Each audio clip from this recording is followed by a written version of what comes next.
Bom dia, boa tarde, boa noite. Estamos começando agora o nosso Podbrooks, o nosso podcast mais caótico da literatura brasileira. O Diogo Oliveira, host, e estou aqui com meus dois co-hosts aqui do podcast, João Vitor Santiago e Rafael Zimichute. Muito bem-vindo, meus queridos. E hoje a gente está aqui, inicialmente, como já diz o nome do banner, para fazer um episódio piloto, para vocês conhecerem quem são os hosts desse podcast, um pouco para falar sobre aquilo que geralmente a gente não fala no nosso trabalho literário, que teoricamente tem que ser um pouco mais sério, mas nem sempre é assim, que a gente esconde algumas piadinhas caso vocês não saibam. E também para mostrar como é que veio um pouco desse projeto e para fugir daquelas entrevistas clássicas que a gente, acredito que cada um dos três aqui já respondeu sobre o que é o seu autor favorito, você tira algum tempo para escrever, qual é a sua maior inspiração literária. E para vocês verem também que a gente não está aqui para fazer um pouco mais do mesmo, ou pelo menos tentar não fazer um pouco mais do mesmo. Então, vou passar a palavra. Senão não é um caos literário, né? Não é um caos literário, muito bem dito. Muito bem dito. Senão a gente chamava de entropia literária para poder resolver todo esse... Mais do mesmo literário. Mais do mesmo literário. Bom, a ideia surgiu porque eu já tinha essa vontade de trazer um podcast para cá, mas estava difícil de manter certos convidados. Então eu estava procurando pessoas para ficarem mais fixas.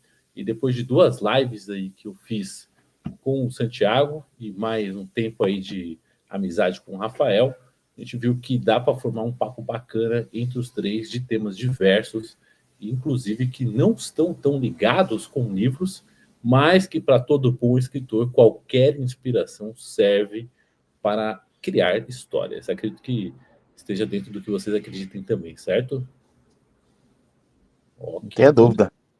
Muito bom. E, bom, vamos puxar uns assuntos aí, né? Vamos falar da coisa boa, bacana. Rafael, qual é o último livro que você está lendo? Cara, você sabe que eu sempre leio 5 livros ao mesmo tempo, então, né? Por isso que eu perguntei pra você. Você vê como é que é. Eu sou meio louco nesse sentido, mas eu tô lendo o Eruption, né? Que seria o Erupção, que é um novo livro do tá até aqui atrás aqui, né? O James Peterson e o Michael Crichton, que a maioria já conhece por causa de Jurassic Park. Acabou de ser lançado aqui no Brasil.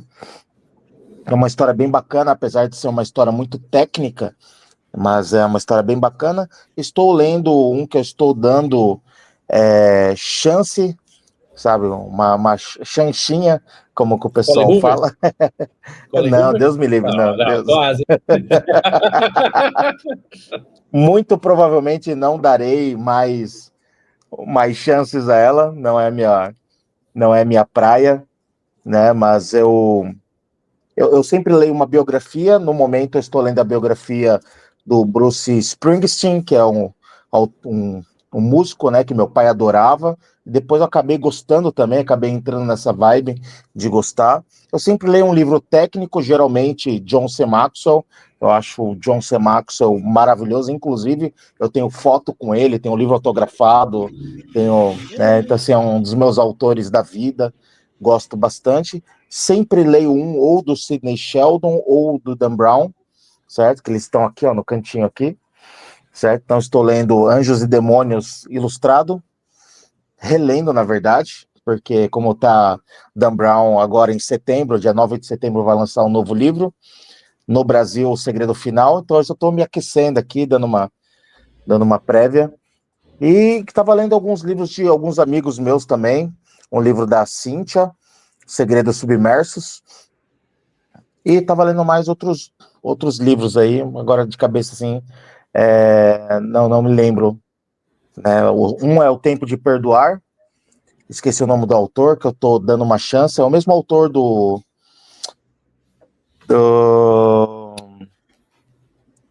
como que chama? Daqui a pouco vem na cabeça o nome do autor, acabei esquecendo, né? E leio o mangá a rodo, né? Todo mundo sabe que eu sou fanático por mangá, então eu acompanho semanalmente todos os lançamentos do pessoal que manda aí. E depois dessa humilhação, Thiago, você tá lendo o quê? Eu tô lendo livros de um amigo meu, que tá no prelo.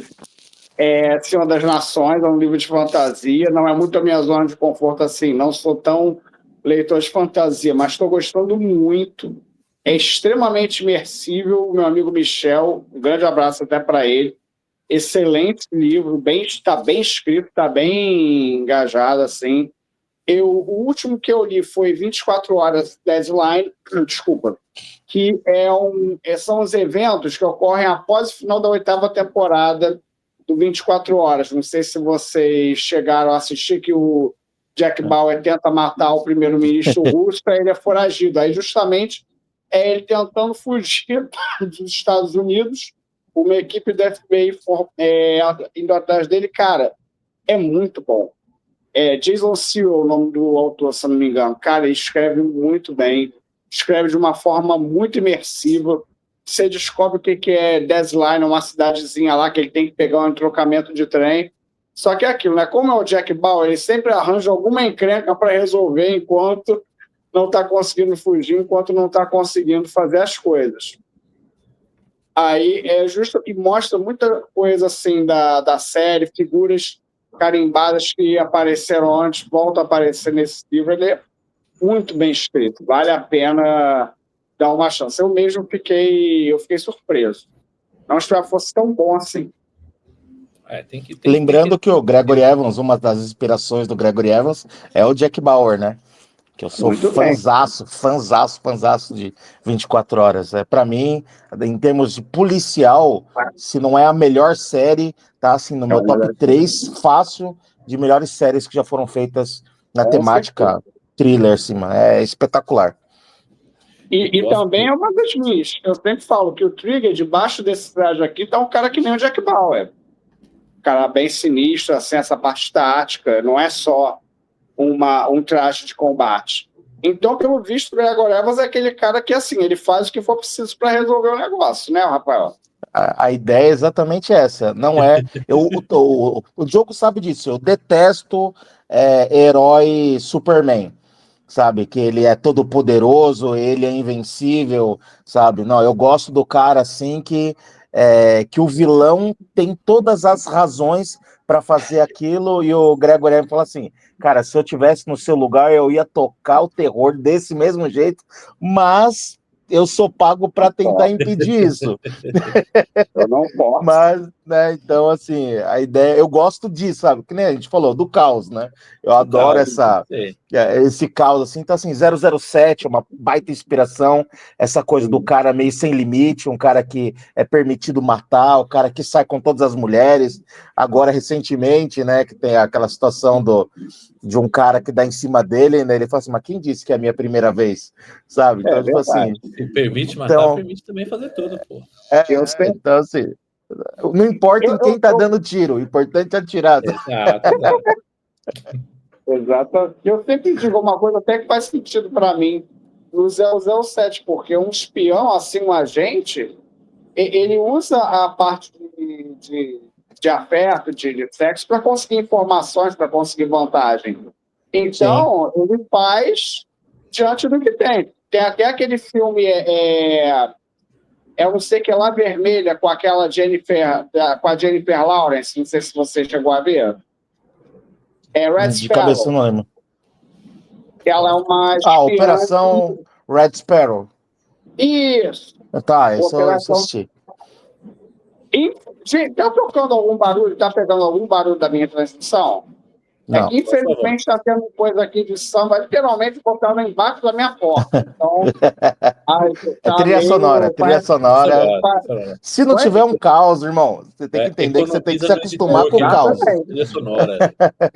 Mas assim, não sei se vocês leram, mas eu recomendo muito a leitura. É de um autor chamado J.M. Schmel. Ele chama Nem Só de Caviar Vive o Homem. Né? Cara, esse livro é maravilhoso também, é de espião, é um livro de espião, só que assim, ele é a mesma pegada do 007, né? Então ele assim, ele sai com uma garota e para tirar as informações dessas pessoas, ele é um cozinheiro profissional. Então em cada lugar ele tem que cozinhar alguma coisa diferente e ele mostra o que ele tá cozinhando, o cardápio. Cara, é muito, e é baseado numa história real da Segunda Guerra Mundial. Cara, é muito bom. Nem só de caviar vive o homem. Gostei do título. Não, é maravilhoso, maravilhoso, assim, um título, e assim, é muito, muito, muito 007. Então, assim, aquele cara que é bonitão, o cara vem, troca ideia, leva a pessoa para jantar, tal, e ele mesmo faz o jantar para a pessoa, fala, nossa, que comida gostosa, isso. Então, sabe aquele negócio, assim, vai comendo e tome, né? Cara, muito bom, assim, acho que nessa mesma linha, é que o meu problema, por eu ser cristão, eu quis fazer o Gregory Evans numa dicotomia, assim, sabe? Ele ser casado, mas ele não ser cristão, e ele ter princípios, sabe, de um homem, assim, que todos nós deveríamos ter, né? Uma pessoa fiel, tal, só que ele é um negro, na casa de 60 anos, bombado, né? Que ele foi do exército, então assim, todo dia de manhã ele acorda, vai correr 10 quilômetros, faz flexão, sabe? Uma coisa assim. Então ele é um cara bonitão, assim, sabe? Por isso que ele é inspirado no Idris Elba, né? Pô, gostei bastante. Gostei bastante. E dessa, porque você falou uma coisa, esse negócio do espião fazer o jantar. De repente ele até bota alguma coisa, até ingredientes naturais mesmo, para a pessoa ficar mais à vontade, À vontade, daí por diante. As inibições dela se baixarem quando vê, tá falando que não deveria. A ideia do livro é exatamente essa, é muito boa mesmo. É porque a gente tem aquela coisa de, eu acho que muito cinema influencia muito, de que espionagem é tiro para todo lado e bomba que vai explodir a qualquer momento. Mas a espionagem fria, ela é muito mais interessante e imersiva. No livro é muito mais legal você colocar esse tipo de coisa. Para uma coisa filmada já não é tão interessante assim, porque é o que eu sempre falo. Não dá para você fazer, tipo, diário de escrita, porque é muito chato. É você parado em frente ao computador digitando. Você ficar interessante. Igual aquele fala, vou filmar enquanto eu lavo o carro, filmar enquanto eu tô na cozinha. Não dá para você fazer isso. É chato. A parte você fica lá. Revisão, então. Não, porque a nossa carreira ela é muito romantizada, na verdade, né? As pessoas, elas romantizam muito que o escritor vive de glamour, tá sempre tomando um vinho, fumando um charuto, sabe? Eu acho, assim, a carreira de escritor muito chata nesse sentido, porque você tem que sentar e tem que escrever do nada um negócio, e tem que ser um negócio que nunca ninguém leu, um negócio que nunca ninguém se permitiu pensar. Cara, é irritantemente chato se você se cobrar nesse sentido, né? Então, eu vejo dessa mesma perspectiva que vocês estão falando. A carreira ela tem que ser desromantizada e falar assim, cara, isso aqui é um trabalho como qualquer outro, tem as partes legais, sabe, de você ir em Bienal, você conversar com as pessoas, sabe? O que o pessoal romantiza é justamente a parte que não envolve escrita, que é a divulgação e venda do livro. Levar para os lugares, ir lá, autografar. E eu digo assim, pelo menos das minhas relações, o pessoal coloca um peso muito grande na inspiração. Eu acho que a pessoa bota um peso demais, assim, cara, às vezes, assim, eu pelo menos, assim, eu sou mais de planejar para escrever.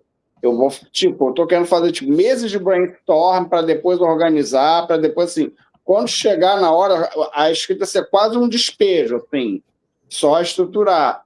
E, cara, às vezes dá trabalho. Eu comparo muito, não sei se vocês já viram aqueles vídeos de restauração de material que eles acham enferrujado no lixo, que eles vão tirar ferrugem, botam aquele banho de sal, aí pega 500 milhões de lixas para lixar.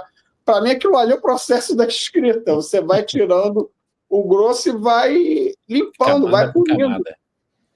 Assim, o que a gente pode, assim, desmembrar, né, nesse sentido, é exatamente essa mentira, porque você pegar vou dar um exemplo clássico. Você tem um livro que já vendeu mais de 150 milhões de cópias e não tem um pingo de inspiração, que é o Crepúsculo. Para quem leu o Crepúsculo, da Stephenie Meyer, e o que eu estou falando não é só baseado na minha experiência literária, mas o Stephen King fez a mesma observação, entre outras coisas, ele é um livro sem, assim, ele vai ter um plot twist no quarto livro. No quarto, para vocês terem uma ideia. Então, assim, quando você pega um livro que você consegue resumir em uma única linha, né? Por exemplo, você pega o primeiro livro, ela chega numa cidade e vê um cara, se apaixona e descobre que ele é vampiro e ele a salva. Esse é o livro. Então, assim, você tem 400 páginas que é só isso. Não tem virada, não tem nada. Aí você vai pro segundo, ele vai embora porque ele fica chateado, aí ela descobre que ele tem uma sociedade secreta dos vampiros e ela tem que salvá-lo. Aí depois você vai pro terceiro, ele a salva de novo. Aí você vai pro quarto, que é ela se transforma num vampiro, só que aí vem a parte que é a parte legal, que é a parte do lobisomem. Essa é a parte da virada que eu gostei muito, né?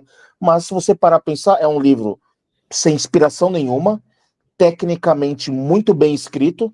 Ele é muito bem escrito, né? A gente não pode negar, por mais que, não gostei, que o vampiro brilha, eu acho que ela conseguiu, assim, a única parte que eu acho que foi muito legal do livro mesmo é o folclore dos lobos, dos lobisomens.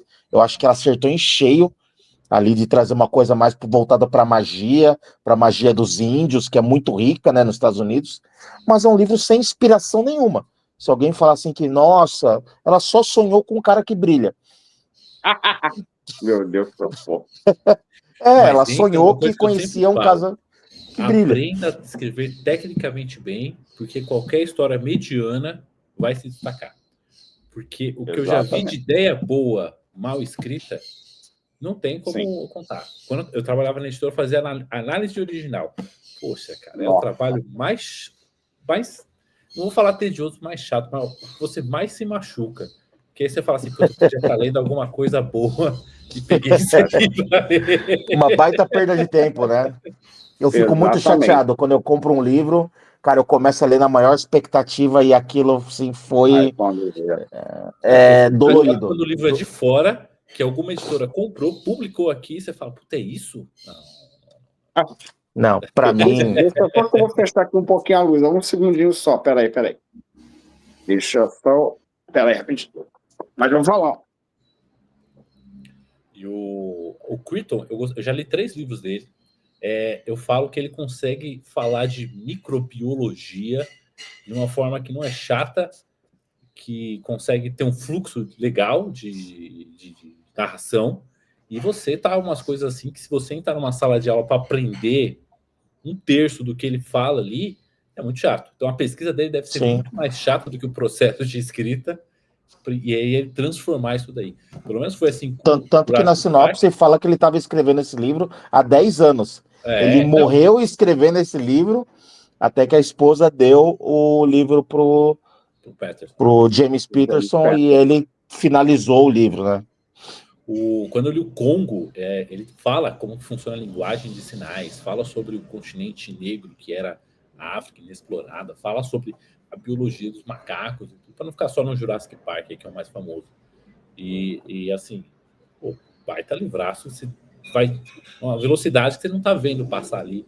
Diferente de alguns livros que aí tem que falar a parte histórica ou explicar como que é determinado lugar que a pessoa chegou, que é importante.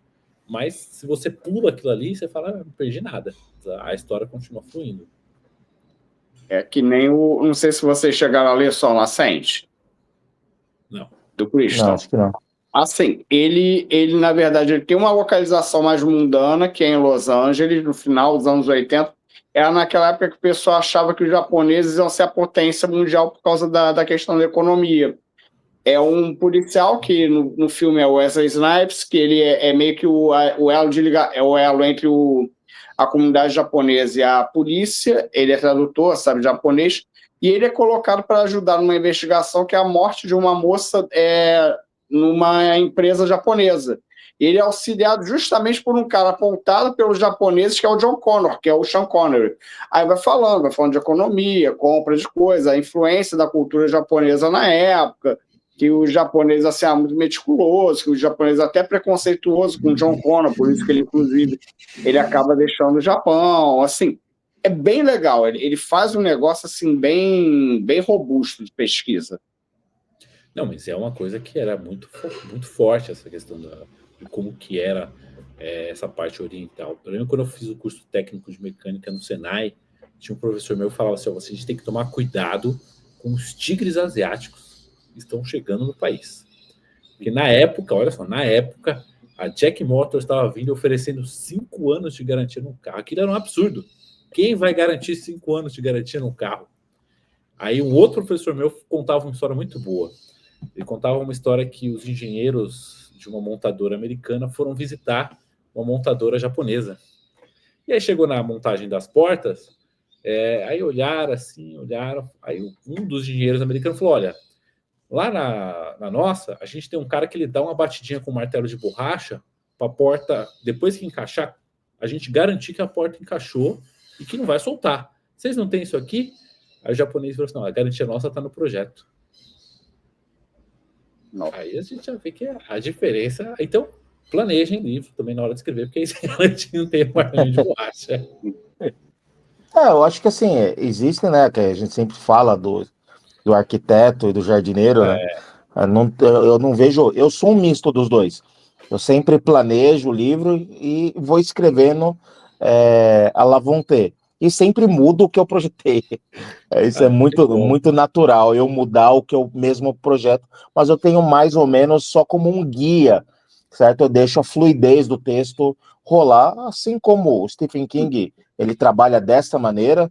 Muita gente não sabe como o Stephen King trabalha, que todo mundo acha que só porque ele lança 3 livros por ano, ele tem tudo planejado, tudo, e não é, né? Você tem muitos outros autores que trabalham dessa mesma forma, e eu acho que é muito mais gostoso você trabalhar. A gente falou do Dan Brown já é o contrário, ele escreve tudo que está estritamente planejado e não foge uma vírgula do que ele planejou, né? Ele só começa a escrever depois de já ter toda a linha cronológica do livro planejada, projetada. Então, assim, cada pessoa tem uma naturalidade, eu acho que a pessoa vai saber conduzir da melhor forma possível. Eu acho muito legal, tem uma amiga minha chamada Ana Grego, inclusive ela vai estar lançando um livro agora recentemente, o livro Deserto, fechando a duologia do livro dela, e ela tem uma lousa na casa dela, é muito legal, onde já tem assim, parece aquela coisa de detetives que a gente vê no cinema, assim, que uma linha liga na outra, outra linha liga na outra. Eu falo, cara, eu não conseguiria, eu acho que me limitaria, sabe? Mas eu respeito quem consegue trabalhar dessa forma, porque pelo jeito o Santiago trabalha dessa forma, né? Uma coisa mais planejada, mais meticulosamente. Porque o que aconteceu? Na verdade, eu brinco que é um projeto que está em andamento. Assim, a minha forma de escrever. Eu descobri que eu sabia menos sobre a minha própria forma de escrever do que eu achava. E o que acontece? Por que eu estou fazendo desse planejamento? Para eu evitar que ele vá e volta, sabe? Às vezes eu estava escrevendo de algumas formas, rapaz, sabe quando você joga Resident Evil, que você está numa parte lá da casa, você tem que voltar a casa toda para pegar o negócio lá, eu me sentia muito assim, eu estava refazendo. Aí o que eu comecei a fazer? Eu comecei a anotar os meus erros, comecei a transformar eles na forma mais genérica possível, para justamente eu tentar bater isso no brainstorm. Pode ser que é o que você falou, realmente tem isso já aconteceu comigo várias vezes. Às vezes eu tenho todos os elementos da ideia, nunca pensei, uma hora assim, vem, junta todos os pedacinhos que estavam ali soltos, você não entende como é que foi isso. Aí, assim, isso eu também faço planejamento, mas não fico, meu Deus, pode surgir, vocês lembram do Watchmen, não lembra? Aquela história de que Lógico. O final original, na verdade, o Rorschach não morreria. Só que o Alan Moore escreveu assim, cara, não tem como esse homem ficar vivo, não tem como esse homem aceitar a mentira que está acontecendo do jeito que ele é rígido. Não ia ser honesto com o personagem. Não, e faz todo sentido ele não morrer, porque se você reparar, no começo da revista, tem aquela cena que tá o Rorschach sem máscara, com aquela placa de o fim tá próximo. Então, tipo, ele voltaria naquele mesmo ponto, sabe? Mostrar que tipo, o mundo é uma mentira e tudo mais. Sim, é um círculo vicioso, né? Exato. O negócio nunca vai mudar, a gente não vai mudar a trajetória. E quem a gente fala, isso que é a genialidade do vilão, sabe? De você projetá-lo, entendeu? Que ele vai planejar, explodir o mundo e nada vai mudar, né? Porque a natureza humana, ela vai ser aquilo ali e ele vai ter que aprender a aceitar, transitar nesses universos. Né? Sim. Eu, particularmente, eu planejo, assim, tenho o meu esqueleto, vamos supor, Jornada do Herói. Eu tenho todos os pontos em que ele vai passar. Agora, o que vai acontecer entre um ponto e outro, eu deixo rolar. Porque eu acho que, para mim... É aí que entra a criatividade. Para mim, eu tenho que ter um norte para onde eu vou. Quanto tempo vai demorar para chegar lá, o como, aí é mágica. Mas escrever sem saber para onde eu também não consigo. Eu já tentei, vai. Só que leva o dobro do tempo. Eu posso usar o exemplo do Enigma Blake.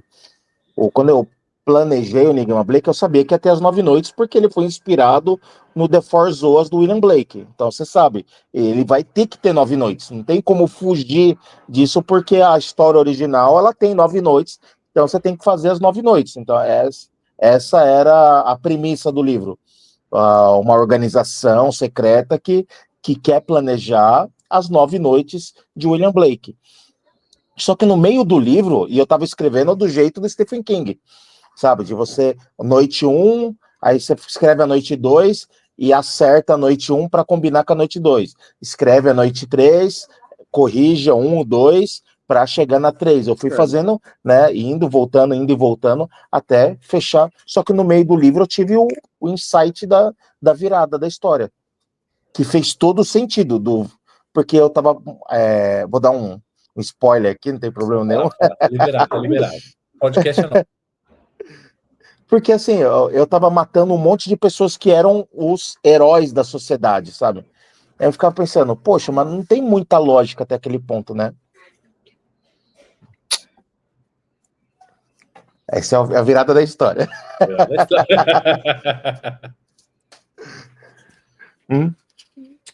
Boa festa. Então, o que acontece? No meio da história, os que eram os mocinhos da história já não eram mais tão mocinhos, porque na política não existem mocinhos e vilões. Todos eles mudam e flutuam entre os dois universos. Entendeu? A questão é como que a sociedade vai enxergar isso. Então, é isso que eu comecei a trabalhar. Eu falei, opa, achei o ponto de virada na história. E, de repente, os que eram os vilões se transformaram nos mocinhos e os mocinhos se transformaram nos vilões. É aí que entra a questão do que a gente comentou da outra vez, do personagem cinza. O Gregory Evans olhar e falar assim, poxa, eu não posso impedir desse vilão fazer as coisas que tem que ser feito, porque o que os caras fizeram é muito complicado. Só que eu posso tentar amenizar, né, todo o plot da história. Eu posso amenizar as consequências disso. Foi isso que eu fiz aquele final, sabe? Dele amenizando as consequências. Porque o que o cara fez, ele estava completamente correto em fazer daquela forma. Entendeu? Só que ninguém tinha coragem de fazer, né?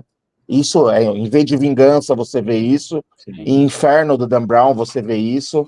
Sabe? Então, assim, tem muitas histórias que eu me baseei para conseguir fazer aquele final. Tem vários vilões, assim, você vê, eles têm... quer ver também, o próprio Darth Vader, se a gente parar para pensar. Ele, o que ele quer? Ele queria salvar a vida da esposa. Quer o objetivo mais nobre do que esse? Sim. Se ele só se perdeu no caminho, mas o objetivo era nobre. Trazer o equilíbrio à força. Porque no fim ele matou. Se a gente esquecer os 3 últimos filmes, ali no episódio 6, ele trouxe o equilíbrio à força. Matou o Darth Sidious e também não tem mais Jedi, só tem o Luke e pronto, tá tudo certo. Ninguém não vai ter desequilíbrio. E na verdade ele deu equilíbrio porque o Jedi estava dominando. Ele trouxe equilíbrio porque ele botou outro lado para dominar.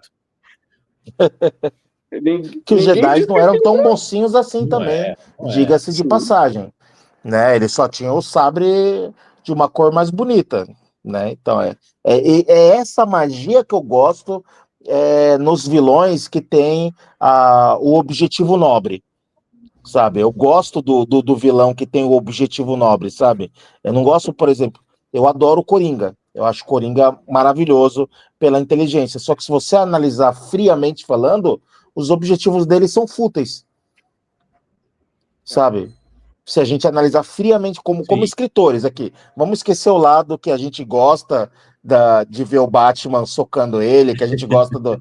Vamos esquecer essa parte, porque o Batman também não é um herói clássico, né? Ele tá muito mais voltado para um anti-herói. Mas, assim, um vilão que faz a coisa só pela vilania por si só, eu vou explodir o banco. Por quê? Porque eu gosto de explodir. Então, às vezes, o Coringa, eu acho que sai um pouco dessa linha, assim, né? Diferente do Ra's al Ghul, por exemplo. Eu acho que é muito mais da hora, né? Ele tem as motivações dele. As motivações dele. Eu, particularmente, gosto de colocar os meus, nem vou falar vilões, mas os antagonistas, com pessoas assim, olha, eu pude fazer e eu tô fazendo. Que não é nem bem, nem mal, é simplesmente apareceu a chance e vamos tentar. Às vezes é a natureza dele, né? Então, é justamente isso, sabe? O que você faria se você tivesse dinheiro suficiente, influência suficiente, tempo suficiente e todas as oportunidades aparecem? O que você escolheria fazer? Eu escolheria salvar o mundo, plantar mais... Não. Eu escolheria, sei lá, matar um monte de gente e colocar para todo mundo comer. Pronto. Resolvido.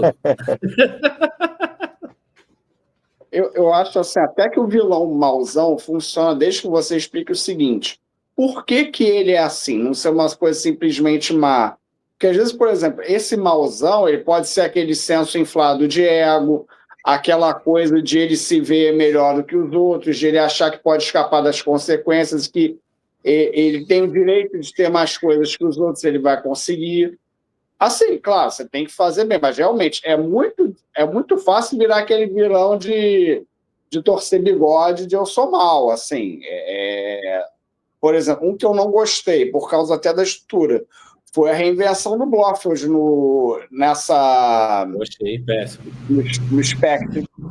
Como é que o cara vai conseguir fazer toda aquela estrutura lá? Não foi explicado isso da Spectre. Realmente ele era um vilão maldoso por maldade, né? Simplesmente isso. Sim. Vamos dominar o mundo e tá tudo certo. E aí tiraram o Satanás em forma de pessoa, né?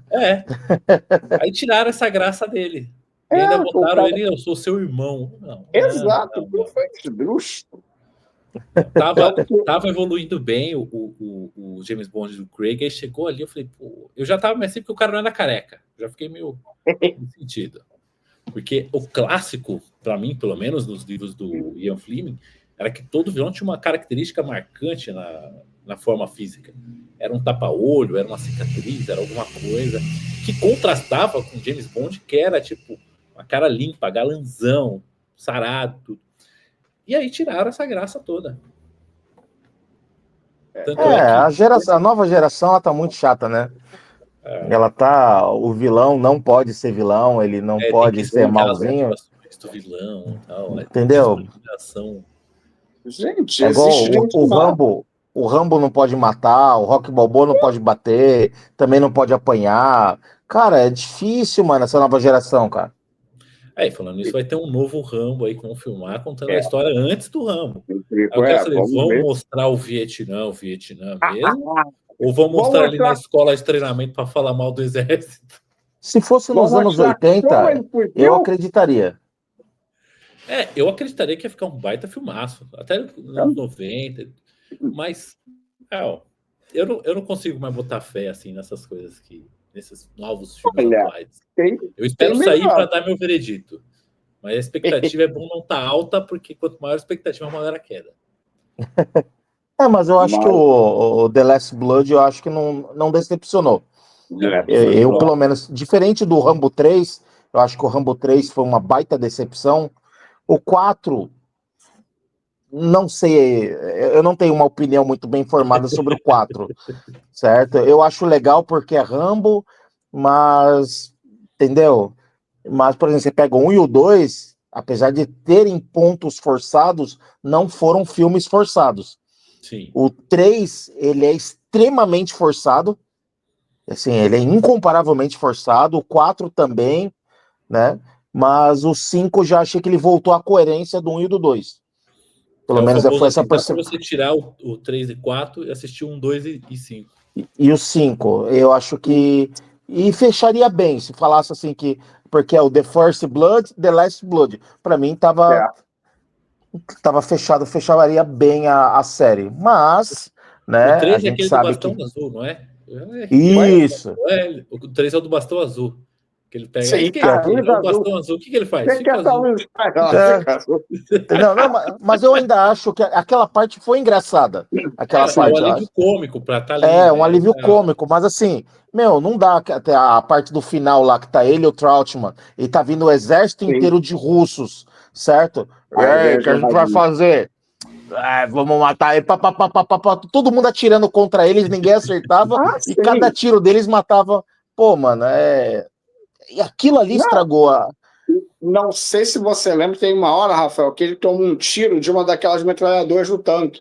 Cara, aquilo ali é para ter. Olha o calibre Aquilo ali é daquela bala. munição para perfurar blindagem. Se eles tirassem essa parte aí e deixassem só aquela parte do helicóptero que bate no tanque e ele sobrevivesse, É. eu E acho que mesmo, ficaria ok. Ficaria falando, não, e, beleza, ainda é aceitável, certo? mesmo Mas assim, forçado, ele lá porque com a arma atirando no sim, exército inteiro e o exército inteiro atirando neles e nenhuma bala, não sabe? pega, é Aí achei que cruel. ficou muito forçado, né? Igual né, o 4 lá, que ele tá atirando em todo mundo no campus de arroz lá, e ninguém É. acerta o cara, e ele com a flecha atirando nos caras e matando todo mundo de arco e flecha, e o cara atirando nele de. Não dá, aí ficou muito, muito, muito forçado. Né? O Vai 2 ele você, tem essas autor forçações, né? brasileiro, escrever uma coisa assim pra você ver se não é massacrado, falando que isso jamais aconteceria. A Cláudia Lemes falou isso, exatamente isso no podcast dela, que ela foi, falando sobre assim, que às vezes o brasileiro escrever algumas coisas forçadas, ele é massacrado, mas quando é lá fora, todo mundo aplaude, sabe?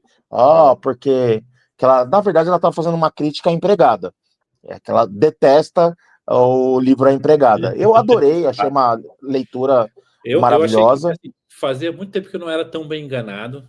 Desde que eu li o Opa. Precisamos Falar sobre Kevin, eu achei que me enganou legal. Olha, vou ler, porque eu fiquei curioso.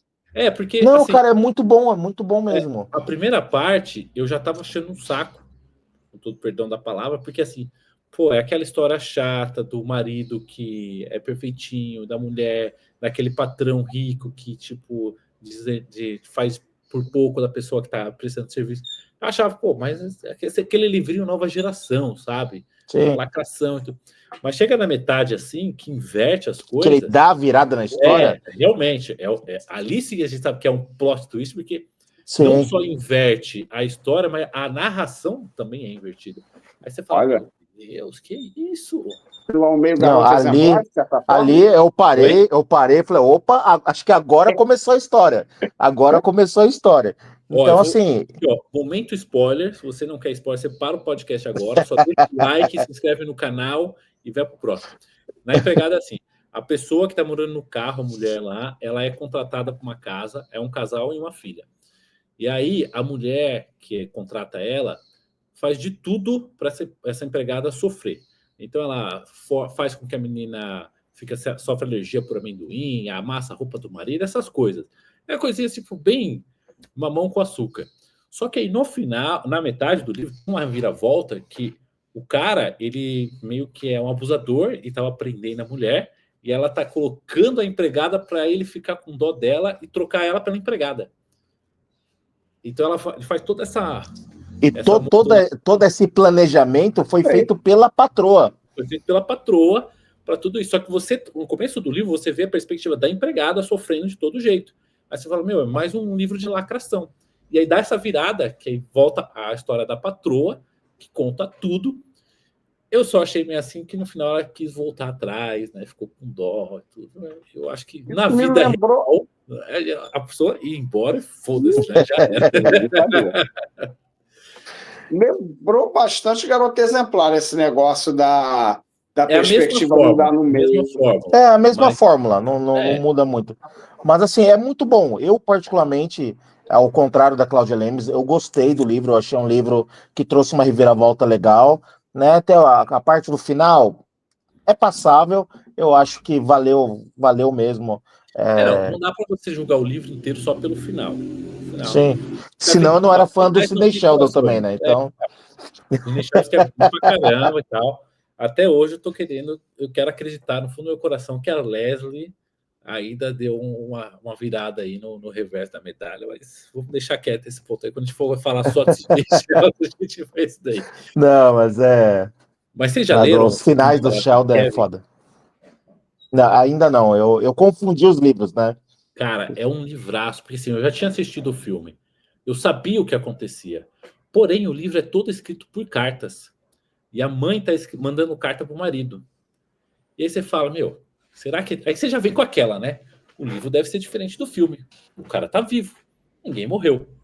E ela vai mandando carta pro marido, cartas pro marido contando a história do todo desenrolar, mais a atualidade dela visitando o Kevin no centro de reformatório juvenil. E no fim, você descobre que o marido já morreu. Ela só tá mandando as cartas para um alívio espiritual, mental dela. Ou seja, tá ficando louca. Só que você é enganado o livro inteiro com aquilo lá. Porque a gente sabe, se assiste o filme, não dá para confiar que o livro vai ser igual, porque muita coisa muda. Eu fui pego, enganei certinho. Não, mas essa que é a parte legal, né? Essa é a parte legal. É igual quando a gente fala de Agatha Christie, né? Você pega o assassinato de Roger Ackroyd.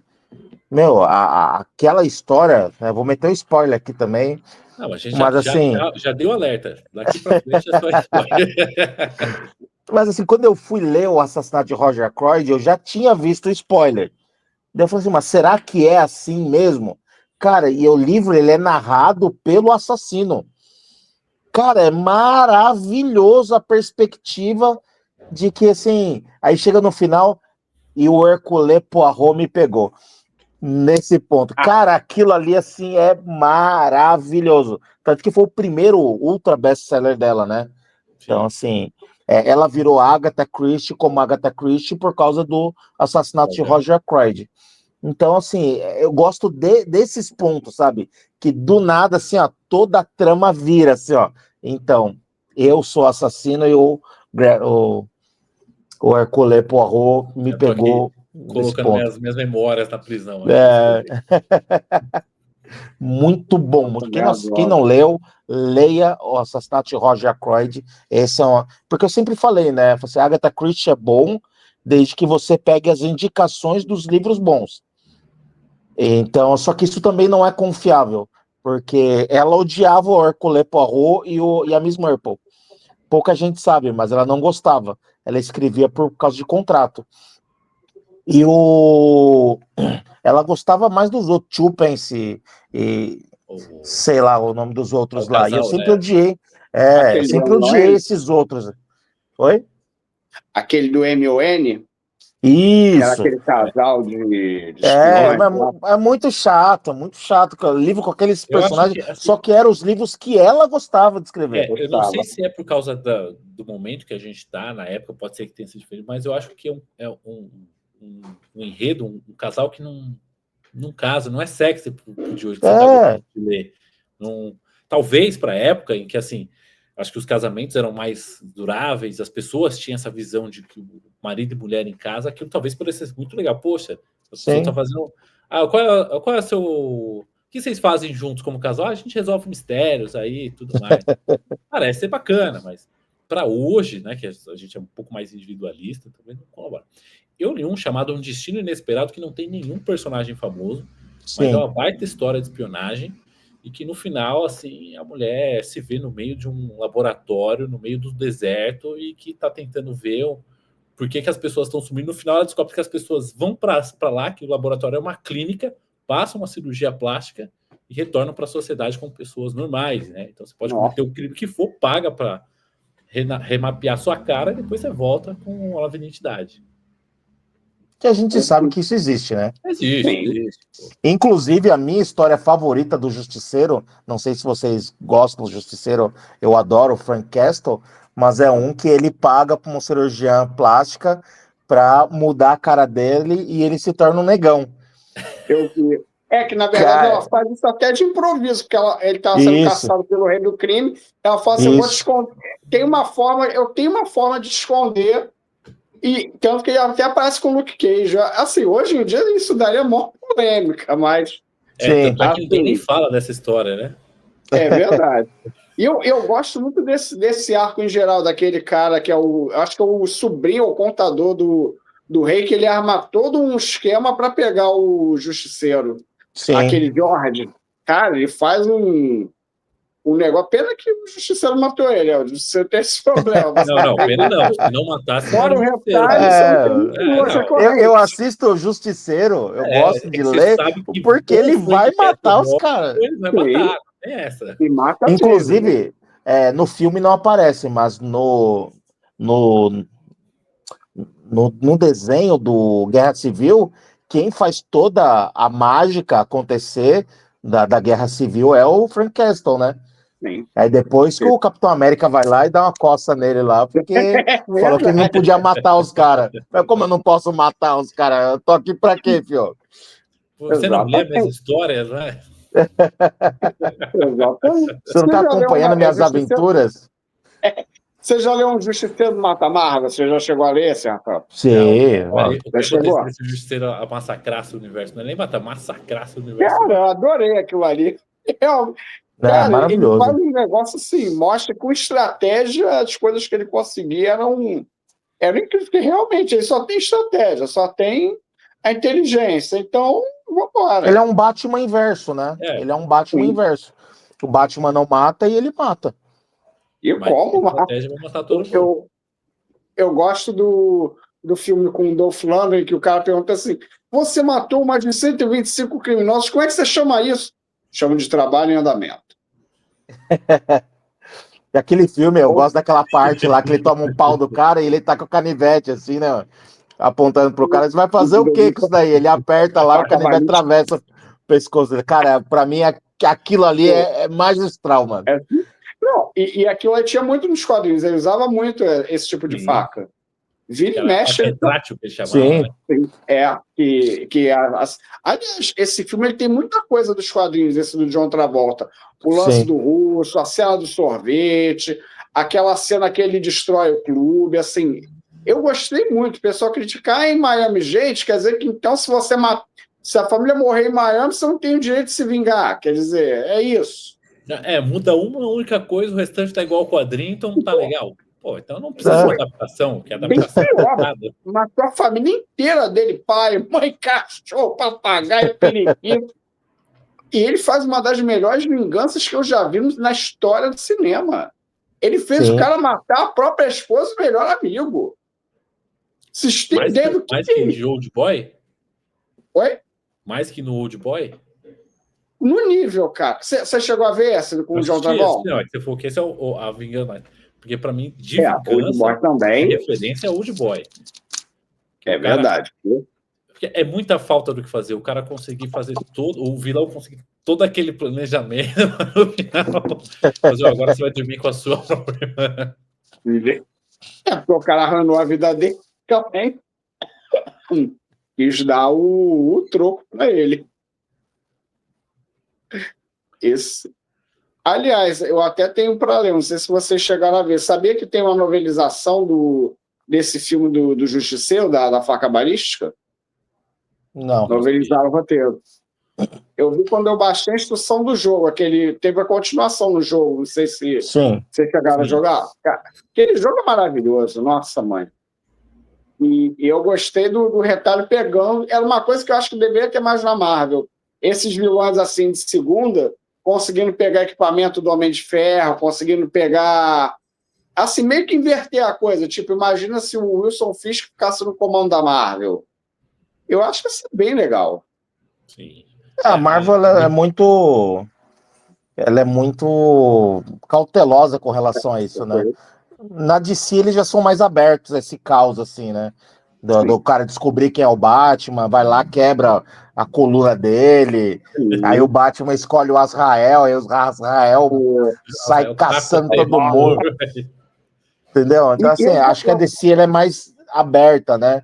Até porque tem um Lobo também, né? Um dos arcos que eu mais gosto da Liga da Justiça é quando o Superman morre e o Lobo vem pra ficar no lugar. Cara, pra mim, aquele arco, meu, é espetáculo. Tanto que é o personagem favorito do Stan Lee, né?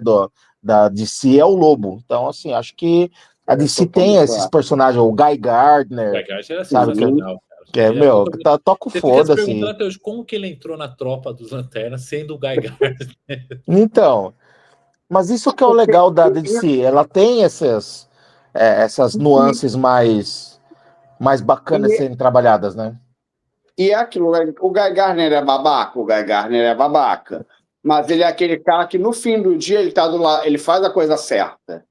Ele é um cara que tem Sabe distinguir, né, o certo do errado. Sim. Eu tô até relendo, falando nisso, eu não sei se vocês chegaram a ler Noite Mais Densa, dos Anéis da Morte. Sim. Cara, ela é meio repetitiva, às vezes, mas que saga maravilhosa. Tem umas cenas assim que são... Cara, eu ali adorava ver no cinema. Pô, imagina vocês verem o Atrocitus no cinema, cara, na tela grande. Eu acho Aquele Lanterna Vermelho. Nossa, aquilo é maravilhoso. E eu gosto assim, que é uma coisa assim, você vai tentar vendo os heróis aparentes que vão começando a reagir assim. Naquelas que começam a reagir, começa a juntar as forças das lanternas e destruir as lanternas, então assim, cara, isso agora vai ficar maneiro. Porque, pô, foi bem legal. Eu nunca gostei muito do Jon Stewart como Lanterna Verde, né? Eu acho assim que é muito sem sal. Mas eu acho que o Guy Gardner ele trazia assim essa.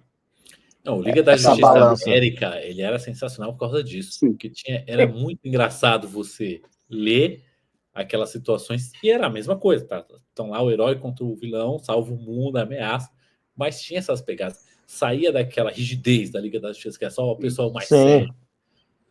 E você tinha o Homem Borracha, que é... Não, o Guy Gardner, o Besouro Azul, o Capitão Dourado, o Gladiador Dourado.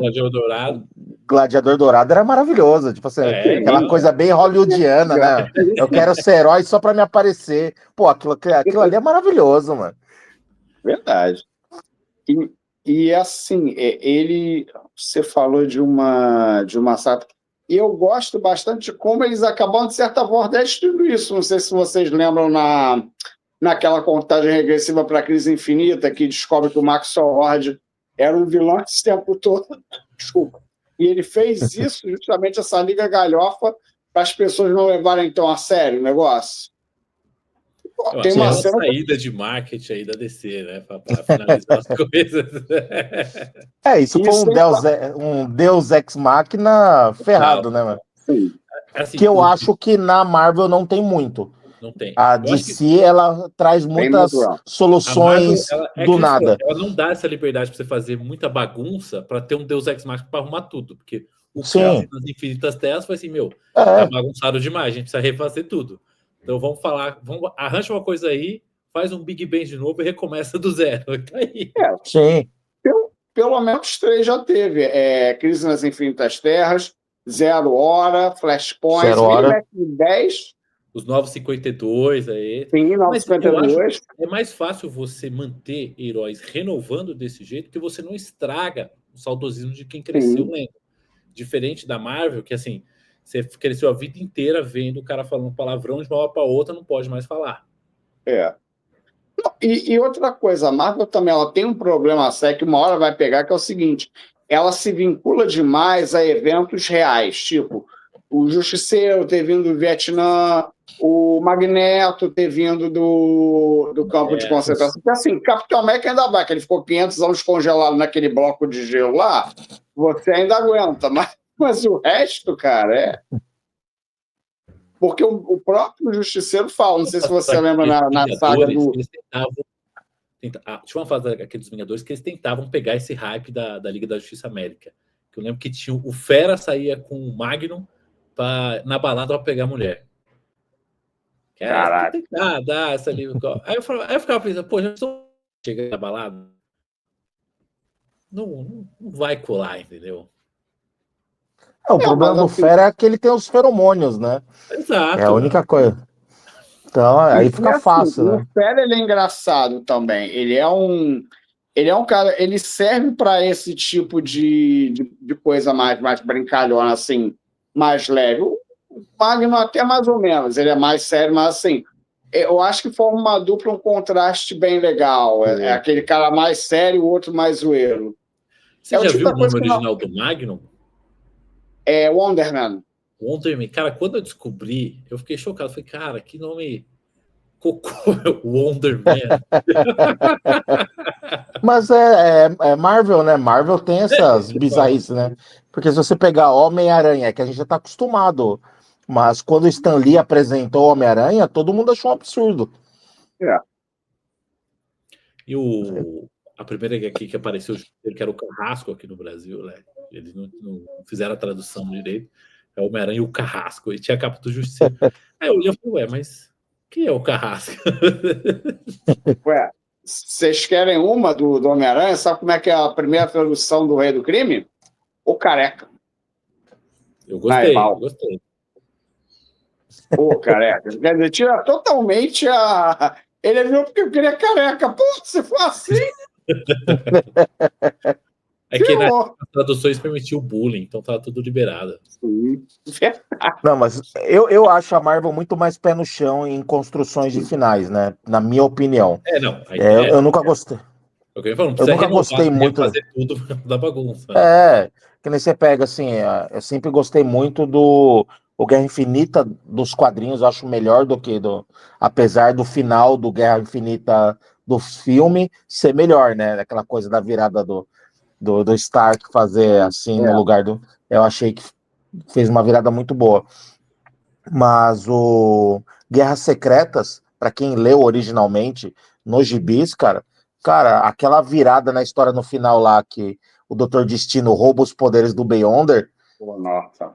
meu, é espetacular, mano, é muito bom assim, E eu gosto de como o Capitão América deduz que o Destino estava mentindo, que ele fala assim, ele falou que estava acima das preocupações mortais, não sei o que, não sei o que, não sei o que lá. Mas qual foi a primeira coisa que ele fez?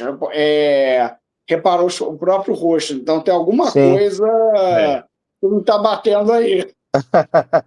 Não, mas assim, ó, pra mim, cara, assim, ó, de todos os desenhos que eu já li, assim, e eu já li muito gibi na minha vida. Cara, mas no Guerras Secretas, aquela parte, mano, que o Homem Molecular joga uma montanha em cima dos heróis, mano, cara, aquilo pra mim foi, assim, o maior trauma que eu tive na minha adolescência. Foi assim, puta que pariu, e agora? Né, mas daí depois na outra história aparece lá o Hulk segurando a montanha, assim, cara, aquilo lá é maravilhoso. Enquanto isso, o Thor namorando com a mina, assim, né, mano? E o Reed Richards mandando o Hulk calar a boca, ele fala assim, não tô aguentando, Hulk, cala a boca, aí deixa de ser frouxo. Aí depois ele vira assim, eu sei que você fez isso para me deixar mais bravo. Foi assim. Eu não sei, você chegou a ver o filme do Quarteto, já ou não? Sim, assisti todos os filmes do Quarteto Fantástico. Não, esse último agora com o Pedro Pascal. Não, o último agora que ainda não saiu ainda.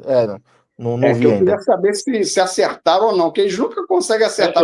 Eu tô nessa esperança também, para não ir à toa, assim, no cinema. Eu até acho que eu só acho que eles erraram na última adaptação que colocaram lá o Tocha Humana negro, sabe?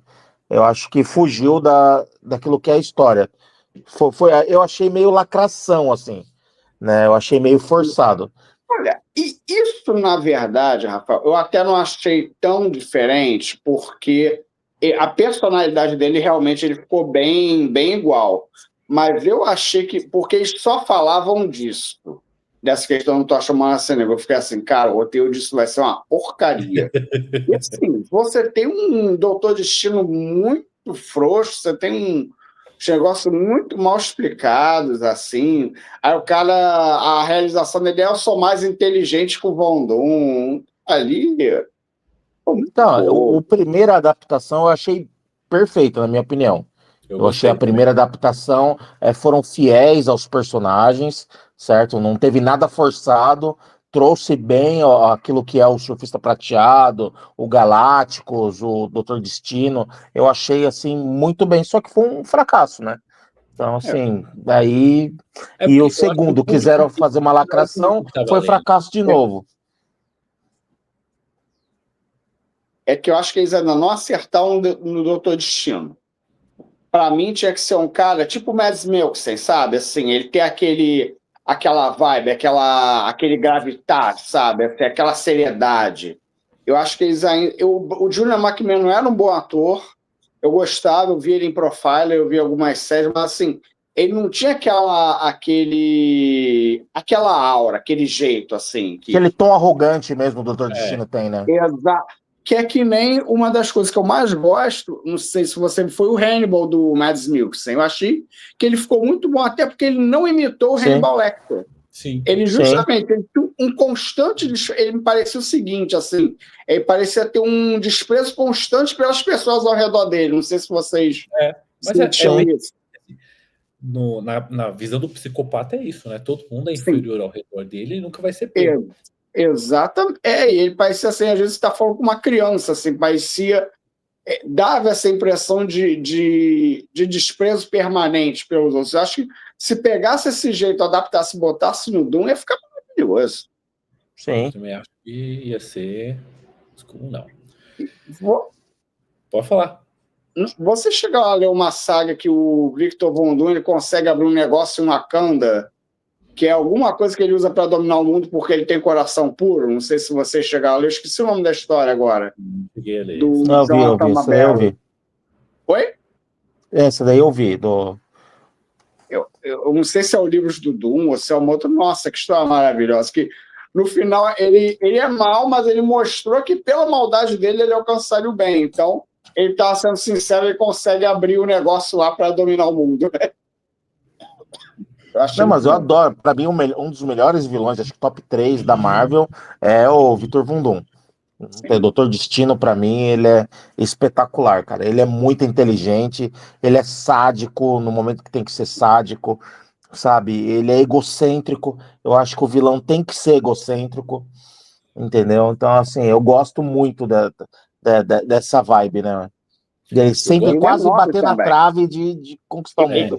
Ele tem um contraste que, quando ele comanda a Latveria é o país mais feliz do mundo, cara. Todo mundo lá tá bem, todo mundo adora ele não é injusto com nada no país dele. Aí levanta o questionamento: pois se ele dominasse o mundo, ficaria tão ruim? Por que Latveria tá desse jeito? Isso aí aconteceu com o Lex Luthor, né? Que o Lex Luthor, como presidente da América, não foi ruim. Exato. É a conta dos heróis.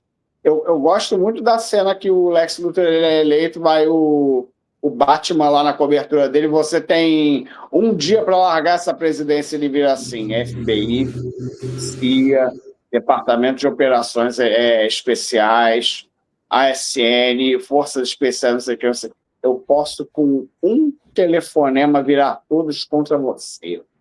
Aí o Batman olha assim, fica calado, você foi avisado, ele sai e vai embora. O Batman é maravilhoso. Sim. Mas melhor sair daqui tem, né? Tanto que uma cena que eu também gosto no desenho, quando dá a entender que a Amanda Waller sabe quem é o Batman, que ela chama ele de riquinho. Sim. Que faz todo sentido, porque ela é paga por isso mesmo. Ela tem que saber esse tipo de coisa. Só que eu acho que isso é muito lógico. Que cara pobre que vai ter um Batmóvel, que vai ter um avião, que vai ter... O cara tem que ser rico. Então, assim, mesmo que ela não saiba quem é, ela vai falar, ô, riquinho. No mínimo, né? Exatamente.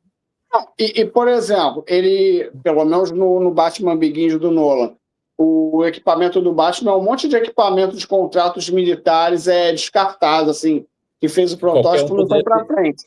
É claro, qualquer um poderia ter roubado e usado, assim como o Bane fez no terceiro filme. Sim. Exatamente.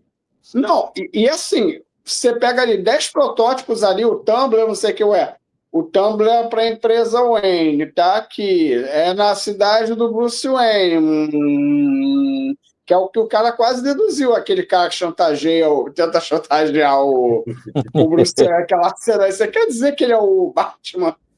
Vai fonte de vida, assim. Por favor. Aquela parte eu acho maravilhosa, cara. Eu gostei também. Na verdade, para mim, essa trilogia ela é perfeita. Eu acho essa trilogia... a melhor adaptação e nem é tão fiel, mas os personagens mantiveram a essência que os personagens construíram nos quadrinhos. E uma coisa que eu gostei, o terceiro, o Rise, ele conseguiu adaptar 3 sagas em 2 horas de uma forma orgânica, que foi Batman o Diácono, aquele do Batman Messias, que é o do Diácono Blackfire, que era aquele negócio de pegar a população de rua, queda do morcego e terra de ninguém. E conseguiu de uma forma que ficou muito boa. Sim. Condensou bem, né? Condensou bem a história. Porque a gente vê como a gente é enganado, né? A gente passava aí 50 revistinhas para ver uma saga inteira que pode ser resumida em meia hora. Igual do Homem-Aranha, né? Se você pegar assim do Homem-Aranha, a melhor saga de todos os tempos do Homem-Aranha é do Clone. Aquela saga do Clone, mano, ela é extraordinária. O Chacal, cara, ele é um vilão maravilhoso. E até agora E ele tem uma das melhores cenas para mim do Homem-Aranha. Não sei se você lembra, Rafael, quando que o Homem-Aranha é acusado de assassinato, que foi o Kane, porque ele era o clone, quem estava julgado, quem estava no tribunal era o Ben Reilly. Que o Peter Parker ele ia tirar a máscara no meio do tribunal. Porque aquilo é tudo poder e responsabilidade. Ele não ia conseguir deixar o Ben Reilly ser culpado de um crime que ele cometeu por ele ser Homem-Aranha. Quer dizer, no crime que ele estava sendo acusado por ser Homem-Aranha, achei que maravilhoso. Aí eu gosto um pouco mais da parte dos cientistas, quando pegam lá o esqueleto e fazem o DNA do Homem-Aranha, porque eles acham um Homem-Aranha, um esqueleto morto, eles pegam o DNA e mostram a reconstituição do rosto e aparece o Ben Parker e o Peter Parker, ele tá lá, ou quer dizer que eu sou Homem-Aranha? Aí todo mundo olha assim e acabou descredibilizando o estudo, o cientista. Eu achei aquilo espetacular, cara. É que nem quando o computador lá da LexCorp, lá a mulher criou um computador lá, aí mostrou que a pessoa mais provável de ser o Superman, para ser assim, Clark Kent. Ele, cara, por que ele vai ser o Superman? Esse cara é um bombom de óculos. Esse cara é um jornalista, cara, como assim? Mas justamente o que faz mais sentido, porque ele, como jornalista, está sempre perto dos desastres. Ele, na verdade, ele gosta, porque o que o Lex não entende é o seguinte: o Superman, isso é uma virada genial do John Byrne para mim, que não é o Clark Kent que é a identidade secreta do Superman, é o Superman que é a identidade secreta do Clark Kent. Isso faz muito sentido. Muito mais sentido, na verdade. Faz porque a forma, o pensamento de escoteiro do Clark Kent da família, tudo certinho. Então, ele sabe que ser o Superman é contra a lei. Então, por isso que ele se veste de Superman e não o Superman de Clark Kent. Sim, verdade. Não, e você vê o seguinte, na verdade, por que tem que ser o Lex Luthor é um homem tão poderoso, principalmente com esse negócio de LexCorp, não sei o que, você tem que trazer alguém que não é um homem para enfrentá-lo. Eu acho isso muito legal, assim. Sim. Assim, eu acho que assim, o Superman, ele é bom, eu até brinco, ele é o Chong Li dos quadrinhos, porque é a hora de separar homem das crianças. Um escritor medíocre não consegue escrever uma boa história do Superman. Você tem que ser um bom escritor para você entender o que é, o que funciona para escrever histórias legais dele. Não é fácil. Sim, não é para qualquer uma das minhas histórias preferidas dele é o Alan Moore escreveu, que é aquela Para o Homem que Tinha Tudo. Sim, nossa. Fica lá preso na mente dele, como seria tudo. Porque não tem. Não, mas é o Alan Moore, né, mano? É isso que a gente tá falando, né? É o que o Thiago falou. Você tem que ser um baita cara que manja de escrever história para escrever. Porque uma dele... O que você vai escrever para enfrentar o Superman que não seja alguém que achou kryptonita de algum lugar para jogar no cara? Na verdade, se você pegar o arco que foi mais ou menos da morte dele até a queda de Metrópolis, você vai tendo uma sucessão de eventos acontecendo que, na verdade, ele fica até hiperpoderoso. Não sei se vocês lembram, quando ele fica meio que do tamanho do Hulk, que ele não consegue nem tocar nas coisas. Cara, assim, foram várias coisas, não tinha Kryptonita, que eu acho que eles também deixaram ele menos. O Superman do John Byrne, ele é forte, mas não é tão poderoso quanto pré-crise. Mas assim, eles conseguiram fazer uma boa história, eu achei. Eu gosto que é uma história assim, que ela é muito bem encadeada. Eu fiquei surpreso, são 3 ou 4 escritores, mas assim, você seguiu o negócio bem. Eu li um tempo atrás e fiquei assim, gente, como é que é bem escrito? Encajadinho, bonitinho. Desculpa. Eu tinha muito esse problema com o Superman, né?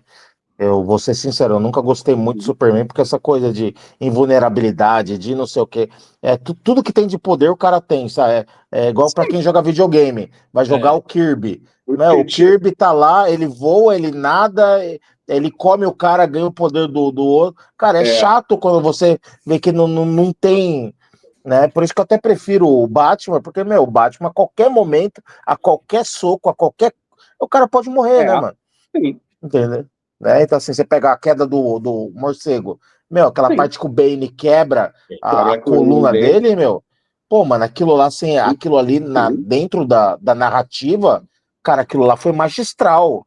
Sim, Foi Sim. magistral, entendeu? Porque o Porque Bane o tinha tava chegando poder num para fazer ponto isso. que era imbatível, Ele é entendeu? inteligente Um também. cara mexicano, do nada, toma uns esteroides e lá, toma. Não, mas o Ben também é inteligentíssimo, assim. Ele tinha uma Inteligentíssimo. Sim, tática. Todo filme. Cara, ele libertou os presos do Arca. Aquilo ali foi uma... Eu gosto daquele final, assim, que ele tá no helicóptero, ele olha de binóculo e vê o Batman, assim, desesperado. Ele fala assim, se eu não quisesse acabar tanto com ele, eu acho que eu teria pena dele.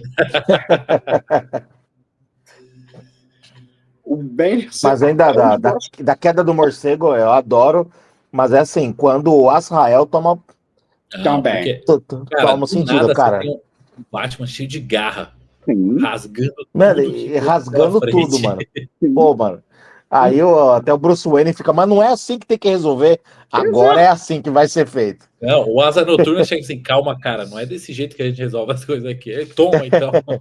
Ele pegou o Robin, ele segurou o rapel É, só, cara. E uma tá coisa assim, que eu gostei, que não foi do dia para noite, foi aos poucos, assim. Você via sim. que Tomando ele era ele, né? dominado assim. Vai, primeiro faz as garras, depois faz. E eu acho que isso foi justamente uma crítica que ele vai falar assim: o Batman tinha que ser mais durão, o Batman tinha que fazer isso, o Batman. Vocês querem? Peraí, vamos mostrar o que aconteceria se fosse. Tanto que ele acaba deixando o criminoso morrer, assim, que Sim. é o Matador. Eu acho bem legal. Eu gostei desse ritmo, assim, que não é aquela coisa feito assim de uma hora para outra. Não, vai de Sim. pouquinho. Até porque tinha que vender os quadrinhos, né? Tem que ter a construção. Sim. Não é às vezes você vai. É igual vender o encadernado e nunca mais tocar na história. Não rola. Porque se você imaginar a queda do morcego, ele foi contra tudo que aconteceu na história do Batman. Que o Batman, para quem não sabe, ele é a terceira história em quadrinho mais vendida de todos os tempos. Ela só perde pro Superman e pro One Piece. Então, se você imagina, na época ela era a segunda mais vendida de todos os tempos, né? Então você tem essa virada na história, cara, aquilo para mim foi genial, mano. Não, Bom, senhores, eu gosto. a gente tá aí já 1 hora de gravação. Tô vendo que a gente pode fazer um podcast só sobre o Batman também. Pelo jeito. Seria ótimo. Mas para não cansar o pessoal que está acompanhando aí, já que teoricamente era só um episódio piloto para a gente conhecer como seria o bate-papo, foi bem mais profundo do que eu imaginava. A gente encerra por aqui. Vou pedir para vocês darem suas considerações finais, se é que existem considerações finais em episódios pilotos. Mas fica a despedida de cada um para a gente se encontrar no próximo episódio aqui do Pod Brooks. Aguardem cenas dos próximos capítulos. Aí. Claro, e se tiverem sugestões do que vocês querem que a gente discuta aqui, sendo que a gente não segue muito bem uma pauta, mas pode trazer, né? Porque é um caos, né? É um caos. Porque... Deixa aqui nos comentários, manda pra gente nos directs respectivos de cada um dos autores, que vai ser um prazer. Até o próximo episódio.